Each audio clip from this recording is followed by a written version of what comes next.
यह बात उस समय की है जब अस्पृश्यता अपने चरम पर थी। एक बार एक धनी सेठ की कन्या अपनी सहेलियों के साथ क्रीड़ा के लिए एक उद्यान जा रही थी। तभी मार्ग में उसे मातंग नाम का एक व्यक्ति दिखा जो जाति से चांडाल था। अस्पृश्यता की परंपरा को मानने वाली वह कन्या मातंग को देखते ही उल्टे पांव लौट गई।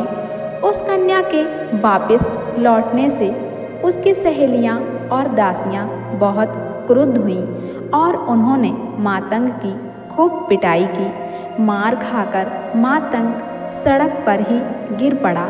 उसका खून बहता रहा मगर कोई भी उसकी मदद को नहीं आया। मातंग को जब होश आया तो उसने उसी क्षण अस्पृश्यता के विरोध का निश्चय किया।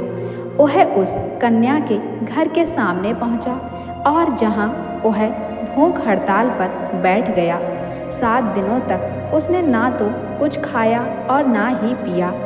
बस वह इसी बात पर अड़ा रहा कि उसकी शादी उस कन्या से तत्काल कर दी जाए, वरना वह बिना खाए पिए ही अपने प्राण त्याग देगा।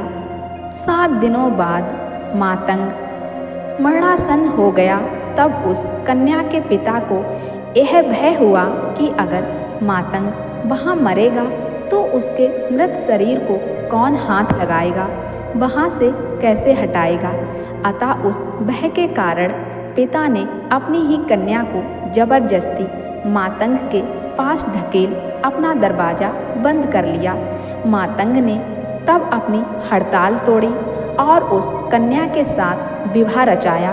फिर उसने अपने गुणों और कर्मों से पहले अपनी पत्नी को विश्वास दिलाया कि वह किसी भी जाति के व्यक्ति से कम गुणवान नहीं था। पत्नी को विश्वास दिलाने के बाद उसने अपने नगरवासियों को भी यह विश्वास दिलाया कि वह एक महान गुणवान व्यक्ति है। एक बार उस नगर के किसी ब्राह्मण ने उसका अपमान किया तो लोगों ने उस ब्राह्मण को पकड़कर उसके पैरों पर गिरकर माफ़ी मांगने पर विवश किया। माफ़ी मांगने के बाद वह ब्राह्मण किसी दूसरे राज्य में चला गया।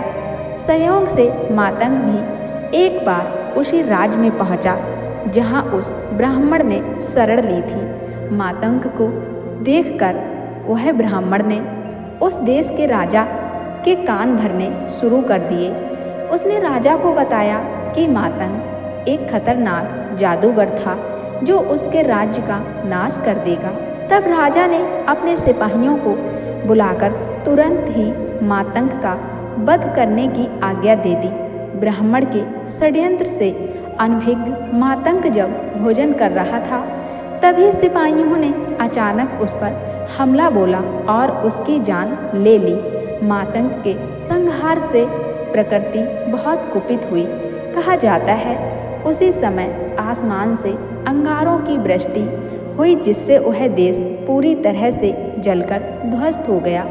इस प्रकार बोधिसत्व मातंग की हत्या का प्रतिशोध प्रकृति ने लिया।